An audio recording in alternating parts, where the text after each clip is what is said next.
നമസ്കാരം. മലയാളത്തിലെ എക്കാലത്തെയും വലിയ നടന്മാരായ മമ്മൂട്ടിയും മോഹൻലാലും ഒരുമിക്കുന്ന ചിത്രം എന്നത് മാത്രമല്ല, മലയാളത്തിലെ ഏറ്റവും മികച്ച നടനായ ഫഹദ് ഫാസിൽ പ്രധാനപ്പെട്ട റോൾ കൈകാര്യം ചെയ്യുന്ന സിനിമ എന്ന നിലയിൽ കൂടിയാണ് പേട്രിയറ്റ് ശ്രദ്ധ നേടിയത്. നയൻതാരയും കുഞ്ചാക്കോ ബോബനുമുണ്ട് എന്നതും ഈ സിനിമ ശ്രദ്ധ നേടാൻ കാരണമായി. എന്നാൽ ഈ സിനിമ റിലീസ് ചെയ്ത് അപ്പോൾ മുതൽ സോഷ്യൽ മീഡിയയിൽ നെഗറ്റീവ് റിവ്യൂകൾ മാത്രമാണ്. സിനിമയ്ക്കെതിരെയുള്ള ആരവം കണ്ട് പലരും ബുക്ക് ചെയ്ത ടിക്കറ്റ് പോലും റദ്ദാക്കി. ആദ്യ പ്രതികരണത്തിന് ശേഷം സിനിമ ബുക്ക് ചെയ്യാൻ കാത്തിരുന്നവർ ബുക്ക് ചെയ്യാതായി. സിനിമ ബോക്സ് ഓഫീസിൽ പരാജയപ്പെടും എന്നാണ് ഇതുവരെയുള്ള വിലയിരുത്തൽ. പക്ഷെ ഇത്രയധികം താരനിരയുള്ള ഏറെ ശ്രദ്ധ നേടിയ ഈ ബിഗ് ബജറ്റ് സിനിമ ഒരു മാധ്യമപ്രവർത്തകൻ എന്ന നിലയിൽ കാണാതിരിക്കുന്നത് അനീതിയാണ് എന്നതുകൊണ്ടാണ് ഇന്നലെ പോയി കണ്ടത്. ആ സിനിമ കാണാൻ പോകുമ്പോൾ എൻ്റെ വിശ്വാസം കാസിനാവോ പോലെ ഒരു ഊളപ്പടമായിരിക്കുമെന്നാണ്. അതായത് എൻ്റെ എക്സ്പെക്റ്റേഷൻ ലെവൽ വളരെ താഴെയായിരുന്നു. വളരെ മോശം ഒരു സിനിമ കാണാൻ പോയത് കൊണ്ടാവാം ഈ സിനിമ കണ്ടിറങ്ങിയപ്പോൾ എനിക്ക് കുഴപ്പമില്ലല്ലോ എന്ന തോന്നലാണ് ഉണ്ടായത്. ആദ്യമേ പറയട്ടെ, ഈ സിനിമ തിയേറ്ററിൽ പോയി കാണുന്നത് കൊണ്ട് ഒരു നഷ്ടവുമില്ല. അത് തിയേറ്ററിൽ പോയി കാണുക തന്നെ വേണം എന്ന അഭിപ്രായമാണ് എനിക്കുള്ളത്.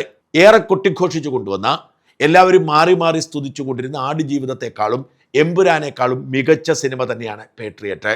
ആടുജീവിതവും എമ്പുരാനും അറുബോറൻ സിനിമകളായിട്ടും അതിന് സോഷ്യൽ മീഡിയയിൽ തുടർച്ചയായി കിട്ടിയ പ്രൊമോഷൻ, ഹൈപ്പ്, അത് വെച്ച് നോക്കുമ്പോൾ പേട്രിയറ്റിനെതിരെ ബോധപൂർവമായ ആക്രമണം നടക്കുന്നുവോ എന്ന് ആശങ്കപ്പെടേണ്ടിയിരിക്കുന്നു.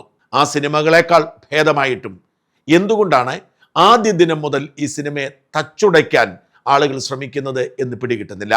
അതേസമയം ഈ സിനിമയ്ക്ക് ഒരുപാട് പരിമിതികളുണ്ട്. ടേക്ക് ഓഫ് എന്ന അതിമനോഹരമായ ഒരു സിനിമയെടുത്ത മഹേഷ് നാരായണൻ തന്നെയാണോ ഈ സിനിമയും എടുത്തത് എന്ന് ഇത് കണ്ടിറങ്ങുന്നവർക്ക് സംശയം തോന്നിയാൽ അത്ഭുതപ്പെടേണ്ടതില്ല. ലൂസിഫറിൻ്റെയും ടേക്ക് ഓഫിൻ്റെയും 2018 ഒക്കെ 7 അയൽപ്പക്കത്ത് പോലും ഈ സിനിമ എത്തില്ല. ഈ സിനിമ ഇത്രയധികം നെഗറ്റീവായി വിലയിരുത്തപ്പെടാൻ 2 കാരണങ്ങളാണ് ഞാൻ കാണുന്നത്. ഒന്നാമത്തേത് ഓവർ എക്സ്പെക്റ്റേഷൻ. മോഹൻലാലും മമ്മൂട്ടിയും ഒരുമിച്ച് ചേരുന്ന പടം എന്ന ഓവർ എക്സ്പെക്റ്റേഷൻ തന്നെയാണ് ഈ സിനിമയുടെ ആദ്യ വീഴ്ചയായി മാറുന്നത്. രണ്ടാമത്തേത് മോഹൻലാലിൻ്റെ കഥാപാത്രത്തോട് കാട്ടിയ അനീതി. ഇത് രണ്ടുമാണ് ഈ സിനിമയുടെ വീഴ്ചയുടെ കാരണം. ആദ്യം നമുക്ക് സിനിമയുടെ പോസിറ്റീവ് വശത്തെക്കുറിച്ച് സംസാരിക്കാം. ഈ സിനിമ ഒരു ഹോളിവുഡ് പ്രമേയമാണ്. നമ്മുടെ നിത്യജീവിതവുമായി വളരെ ബന്ധപ്പെട്ടിരിക്കുന്നതാണ്. കാലം ഒരുപാട് മാറിയിരിക്കുന്നു. നമ്മുടെ എല്ലാം കൈകളിലിരിക്കുന്ന സ്മാർട്ട് ഫോൺ, ഊണിലും ഉറക്കത്തിലും അത് നമ്മളോടൊപ്പമുണ്ട്. നമ്മൾ കിടന്നുറങ്ങുമ്പോൾ പോലും നമ്മുടെ തലയണയുടെ തൊട്ടടുത്ത് ഇത് വെച്ചിരിക്കുന്നു. നമ്മൾ ഭക്ഷണം കഴിക്കുമ്പോഴും ടോയ്ലറ്റിൽ പോകുമ്പോൾ പോലും ഇതുണ്ട്. എന്ന് വെച്ചാൽ മൊബൈൽ ഫോണിനോളം നമ്മുടെ ജീവിതത്തെ സ്വാധീനിക്കുന്ന മറ്റൊന്നുമില്ല. എല്ലാ ബന്ധങ്ങളെക്കാളും ശക്തമാണ് മനുഷ്യന് മൊബൈൽ ഫോണിനോടുള്ളത്. അങ്ങനെ നമ്മുടെ ജീവിതവുമായി ഇഴചേർന്നു നിൽക്കുന്ന ഈ ഡിജിറ്റൽ ലോകത്തെ ചതിക്കുഴികളാണ് ഈ സിനിമ നമ്മുടെ മുമ്പിൽ അവതരിപ്പിക്കുന്നത്. ഇവിടുത്തെ വില്ലൻ മൊബൈൽ ഫോണല്ല, ലാപ്ടോപ്പ് ആണെങ്കിലും മൊബൈൽ ഫോണിന് തുല്യമാണ്. ഈ മാറുന്ന കാലഘട്ടത്തിൽ ഒരു സോഫ്റ്റ്വെയർ നമ്മളെ എങ്ങനെ നിയന്ത്രിക്കുന്നു, നമ്മളെ എങ്ങനെ കൺട്രോൾ ചെയ്യുന്നു, നമ്മളെ എങ്ങനെ മോണിറ്റർ ചെയ്യുന്നു എന്ന് ഈ സിനിമ ഭംഗിയായി അവതരിപ്പിക്കുന്നു. ഇതിൻ്റെ സന്ദേശം നിസ്സാരമല്ല. ഇത് ഗൗരവത്തോടു കൂടി തന്നെ സമീപിക്കേണ്ടതാണ്. ഈ സിനിമ വിജയിച്ചാലും പരാജയപ്പെട്ടാലും ഈ സിനിമ ഉയർത്തിയ സന്ദേശം നിലനിൽക്കും. അത് മനുഷ്യനെ സ്വാധീനിക്കും. സാധാരണ ഒരു സിനിമ നമ്മുടെ ഉള്ളിൽ സ്വാധീനിച്ചാൽ മാത്രമേ നമ്മൾ ഇത് കഴിഞ്ഞ് കിടന്നുറങ്ങാൻ നേരവും അതേക്കുറിച്ച് ചിന്തിക്കൂ. ഞാൻ ഇന്നലെ കിടന്നുറങ്ങാൻ നേരവും ഈ സിനിമയുടെ സന്ദേശം, സോഫ്റ്റ്വെയറുകൾ നമ്മളറിയാതെ നമ്മളെ നിയന്ത്രിക്കുന്നതിനെ കുറിച്ചുള്ള ചിന്തകൾ തന്നെയായിരുന്നു മനസ്സിൽ. അതുകൊണ്ട് തന്നെ ഈ സിനിമ ചരിത്രത്തിൽ അടയാളപ്പെടുത്തും എന്ന് തന്നെയാണ് ഞാൻ വിശ്വസിക്കുന്നത്. ഇതിന്റെ തുടർച്ചയാണ് ലോൺ ആപ്പ്. നമുക്കറിയാം, നിതിൻ രാജ് കൊല്ലപ്പെട്ടതിന്റെ പശ്ചാത്തലം ലോൺ ആപ്പാണ്. ലോൺ ആപ്പിലൂടെ ലോൺ എടുത്താണ് കേവലം 14,000 രൂപ.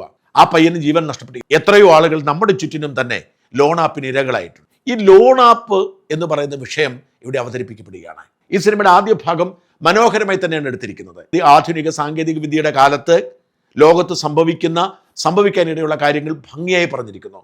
എന്നാൽ ടു ടെക്നിക്കലായി പോയി എന്ന് വെച്ചാൽ സാധാരണക്കാർക്ക് പിടികിട്ടത്തില്ല. സാധാരണ മനുഷ്യരുടെ ജീവിതത്തെ ബാധിക്കുന്ന വിഷയത്തെക്കുറിച്ച് അവതരിപ്പിക്കുമ്പോൾ ഒരു ഹോളിവുഡ് നിലവാരത്തിലേക്ക് ഇത് അവതരിപ്പിക്കുകയാണ്. നമുക്ക് പെട്ടെന്ന് പിടികിട്ടത്തില്ല. ഇത് മനസ്സിലാകുന്നവർക്ക് ആദ്യ ഭാഗം വളരെ നന്നായി തോന്നും. നന്നായി തന്നെ എടുത്തിരിക്കുന്നു. എന്നാൽ ആദ്യ ഭാഗത്തിൻ്റെ വീഴ്ച സാധാരണ മനുഷ്യർക്ക്, മമ്മൂട്ടിയുടെയും മോഹൻലാലിൻ്റെയും സാധാരണ ഫാൻസിന് ബോറടിക്കുന്നതായി തോന്നും. അതാണ് ഇതിൻ്റെ ആദ്യ ഭാഗത്തിൻ്റെ വീഴ്ച. മാത്രമല്ല, ഈ സിനിമ കുറച്ച് ലാഗ് ചെയ്തു. ഇതിലെ ഒരു പാട്ട് സീനൊക്കെ ഉണ്ട്.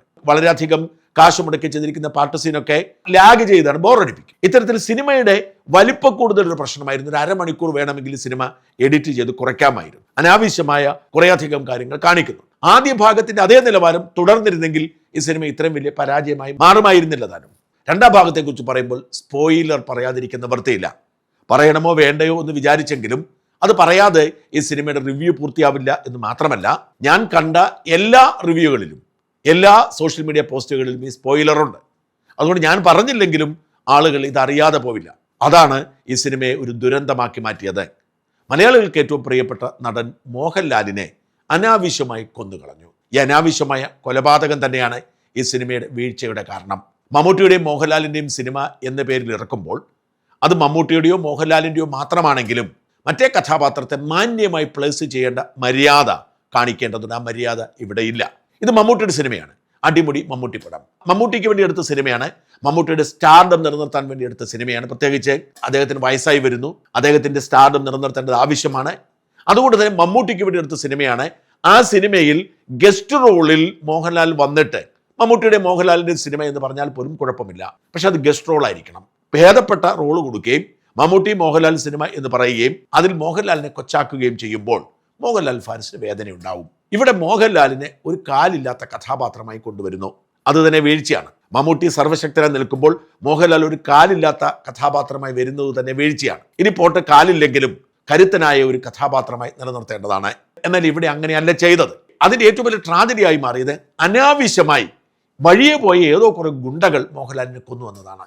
മോഹൻലാലിനെ കൊല്ലുന്നത് സിനിമയിലെ വില്ലൻ കഥാപാത്രങ്ങൾ രണ്ടുപേരാണെങ്കിൽ മനസ്സിലാക്കാൻ കഴിയും. വഴിയെ പോയ നമ്മുടെ മനസ്സിൽ മുഖം പോലും പതിയാത്ത ഗുണ്ടകൾ മോഹൻലാലിനെ തട്ടിക്കളയുന്ന ആ സീൻ അതീവ ദയനീയമാണ്, അതീവ സങ്കടകരമാണ്. അതുകൊണ്ട് തന്നെ മമ്മൂട്ടിയും മോഹൻലാലും തമ്മിലുള്ള താരമത്സരത്തിൽ മമ്മൂട്ടിയെ മോഹൻലാലിന് മുകളിൽ പ്ലേസ് ചെയ്യാൻ വേണ്ടി ബോധപൂർവം മോഹൻലാലിനെ ബലി കൊടുത്തു എന്ന് മോഹൻലാൽ ആരാധകർക്ക് തോന്നിയാൽ അവരെ കുറ്റം പറയാൻ കഴിയില്ല. അത്തരത്തിൽ തന്നെയാണ് ഇത് പ്ലേസ് ചെയ്തിരിക്കുന്നത്. അതായത് മമ്മൂട്ടിക്ക് വേണ്ടി മോഹൻലാലിനെ ബോധപൂർവം കൊന്നു തള്ളി. അപ്പോൾ ചോദിക്കും, മോഹൻലാൽ ഇത് അറിയാതെയാണോ അഭിനയിച്ചതെന്ന്? ഞാനിതിൻ്റെ അണിയറ പ്രവർത്തകരോട് സംസാരിച്ചു. അവർ പറഞ്ഞു, കൃത്യമായി വിവരം മോഹൻലാലിനോട് പറഞ്ഞിരുന്നു.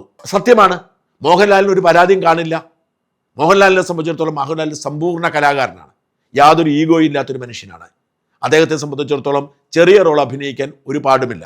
മാത്രമല്ല, അദ്ദേഹം ബഹുമാനിക്കുന്ന ആദരിക്കുന്ന ഇച്ചാക്കയ്ക്ക് ഗുണം ചെയ്യുന്ന ഒരു സിനിമയിൽ ചെറുതാവാൻ പോലും മോഹൻലാലിന് മടിയില്ല. അല്ലെങ്കിൽ മോഹൻലാലിനെ പരിഹസിക്കാൻ വേണ്ടി ശ്രീനിവാസൻ തിരക്കഥ എഴുതിയ സിനിമയിൽ മോഹൻലാൽ നായകനായി പോകുമോ? മമ്മൂട്ടി മോഹൻലാലും തമ്മിലുള്ള വ്യത്യാസമായി ഇരുവരെയും അറിയാവുന്നവർ പറയുന്നത്, മോഹൻലാൽ ഒരു തരത്തിലുള്ള ഈഗോയും ഇല്ലാത്ത, ആരെക്കുറിച്ചും കുറ്റം പറയാൻ ആഗ്രഹിക്കാത്ത ഒരു സമ്പൂർണ്ണ മനുഷ്യനാണെന്നാണ്. അതുകൊണ്ട് മോഹൻലാലിന് എങ്ങനെയാണെങ്കിലും ഇതിൽ പ്രശ്നമൊന്നുമില്ല. അദ്ദേഹം ഒരു സിനിമക്കാരനാണ്, കലാകാരനാണ്, കിട്ടിയ റോൾ അഭിനയിച്ചിട്ട് പോയി. പക്ഷേ മോഹൻലാൽ ആരാധകരെ സംബന്ധിച്ചിടത്തോളം അത് അംഗീകരിക്കാൻ കഴിയില്ല. മോഹൻലാലിന് സിനിമ കാണാൻ വരുന്നവർ ഏറ്റവും കുറഞ്ഞത് മുണ്ടുമടക്കി കുത്തിയുള്ള ഒരു സ്റ്റണ്ട് സീനെങ്കിലും പ്രതീക്ഷിക്കുന്നുണ്ട്. ഇത് ഒന്നുമില്ലാതെ, ഒരു വികാരവുമില്ലാതെ മോഹൻലാലിനെ തട്ടിക്കളഞ്ഞു. ഈ സിനിമ ഇത്രയും വലിയ പരാജയമാകാൻ പ്രധാന കാരണം അതാണ്. ഈ സിനിമയിൽ മോഹൻലാലിനെ കഥാപാത്രമാക്കുന്നുണ്ടായിരുന്നെങ്കിൽ മമ്മൂട്ടിക്കൊപ്പമുള്ളൊരു കഥാപാത്രം അല്ലെങ്കിൽ പോലും ഒരു വീരപരിവേഷമുള്ള കഥാപാത്രമാക്കി മാറ്റണമായിരുന്നു. ഈ വീഴ്ച ഉണ്ട് എന്ന് മഹേഷ് നാരായണൻ അറിയാമായിരുന്നു എന്നതിൻ്റെ തെളിവാണ് ഒരു കാര്യവുമില്ലാത്ത സിനിമയുടെ അവസാനം മോഹൻലാലിനെ ഓർമ്മകളിലൂടെ മഹാനാക്കാൻ നടത്തുന്ന ശ്രമം. അത് വിജയിച്ചില്ല, അത് പൂർണ്ണമായും പരാജയപ്പെട്ടു പോയി. അത് ഏച്ചുകെട്ട് സീനായി മാറി. അത് തന്നെയാണ് ഈ സിനിമയുടെ പ്രധാനപ്പെട്ട വീഴ്ച. അതുകൊണ്ടാണ് ആളുകൾ വളരെ വൈകാരികം ഇതിനെ കൈകാര്യം ചെയ്തത്. ഞാൻ ഇതുമായി ബന്ധപ്പെട്ട് ഒരു ചെറിയ പോസ്റ്റ് കണ്ട് സോഷ്യൽ മീഡിയയിൽ വൈറലായതാണ്. ആ പോസ്റ്റ് എഴുതിയ ആളെ നമുക്ക് കുറ്റം പറയാൻ കഴിയില്ല. സനൽകുമാർ പത്മനാഭനാണ് മിസ്റ്റർ മഹേഷ് നാരായണൻ. കഴിഞ്ഞ 40 വർഷങ്ങളായി മലയാള ബോക്സ് ഓഫീസിന് ഏറ്റവും കൂടുതൽ പ്രോഫിറ്റ് ഉണ്ടാക്കി തന്ന നായകൻ ആരാണെന്നറിയാമോ? ജർമ്മനി ലിയോൺബർഗ് ട്രോംബാലസിലെ ലോകത്തിലെ ഏറ്റവും വലിയ ഐമാക്സ് സ്ക്രീനിൽ ആദ്യമായി പ്രദർശിപ്പിച്ച മലയാള സിനിമയിലെ ഹീറോ ആരാണെന്നറിയാമോ? നോർത്ത് അമേരിക്കയിൽ ഡാലസിൽ ഒരു മലയാള നടന്റെ സിനിമയ്ക്ക് ഫാൻ ഷോ ഉണ്ടായിരുന്നെന്നും അതിൻ്റെ ടിക്കറ്റ് 15 മിനിറ്റ് കൊണ്ട് സോൾഡ് ഔട്ട് ആയി പോയെന്നും നിങ്ങൾ കേട്ടിട്ടുണ്ടോ? ആ നടൻ ആരാണെന്ന് നിങ്ങൾക്കറിയാമോ? കാനഡയിൽ ഒരു മലയാള ചിത്രം അഡ്വാൻസ് ബുക്കിംഗ് കൊണ്ട് മാത്രം 100 രൂപ ബിസിനസ് നടത്തിയെന്ന് നിങ്ങൾക്കറിയാമോ?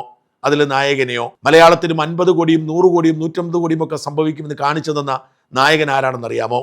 ഒരു മലയാളം പടം ഡിസ്ട്രിബ്യൂട്ട് ചെയ്യാൻ തമിഴ്നാട്ടിൽ നിന്ന് റെഡ് ജയിൻ്റെ, ആന്ധ്ര തെലുങ്കാനയിൽ നിന്ന് മൈത്രി, കന്നഡയിൽ നിന്ന് ഹോമോബെയിൽ, പിന്നെ ഹിന്ദിയിൽ നിന്ന് അനിൽ താഡാനി, ഇവരൊക്കെ സന്നദ്ധരായിരുന്നുവെന്നും അതിലെ നായകൻ ആരാണെന്ന് നിങ്ങൾക്കറിയാമോ? മഹേഷ് ബാബു ഫാൻസും രാംചരൺ ഫാൻസും സംയുക്തമായി ഒരു മലയാള നടന്റെ പടത്തിൽ ആന്ധ്രയിലും തെലുങ്കിലും ഫാൻ ഷോ നടത്തി എന്ന് നിങ്ങൾ കേട്ടിട്ടുണ്ടോ? വേണ്ട. കേരളത്തിൽ റിലീസ് സിനിമകൾ ഹൗസ്ഫുൾ ഷോയിൽ കളിച്ച ചരിത്രമുള്ള ഏതു നായക നടന്റെ പടങ്ങൾക്കാണെന്ന് നിങ്ങൾക്കറിയാമോ? നിങ്ങൾക്കത് വ്യക്തമായി അറിയാം. അതുകൊണ്ടാണല്ലോ അയാളുടെ ബ്രാൻഡ് വാല്യൂ മുതലാക്കാനായി നിങ്ങൾ നിങ്ങളുടെ പുതിയ പടത്തിലേക്ക് അയാളെ സെലക്ട് ചെയ്തതും. അല്ലാതെ അയാളെ സെലക്ട് ചെയ്തത് നിങ്ങളുടെ സിനിമയിലെ കേണൽ റഹീം എന്ന കഥാപാത്രത്തെ അവതരിപ്പിച്ച് ഫലിപ്പിക്കാൻ ഇന്ത്യയിൽ വേറെ നടന്മാർ ഇല്ലാത്തതുകൊണ്ടോ ആ കഥാപാത്രം അത്ര കടുകെട്ടി ആയതുകൊണ്ടോ അല്ലെന്ന് എല്ലാവർക്കും അറിയാം. നിങ്ങളുടെ സിനിമയെ സേഫ് ആക്കുവാൻ, അയാളെ കൂടെ ചേർക്കുവാൻ, അയാളുടെ നടനോ താരമോ അർഹിക്കുന്ന രീതിയിൽ പെർഫോം ചെയ്യാനുള്ള എന്തെങ്കിലും നിങ്ങൾ ആ സ്ക്രിപ്റ്റിൽ കരുതണമായിരുന്നു. കല്യാണ പന്തലിന് കാൽ കുഴിച്ചിടാൻ കൊണ്ടുവരേണ്ടത് കമ്പിപ്പാരയാണ്, അല്ലാതെ JCB അല്ല.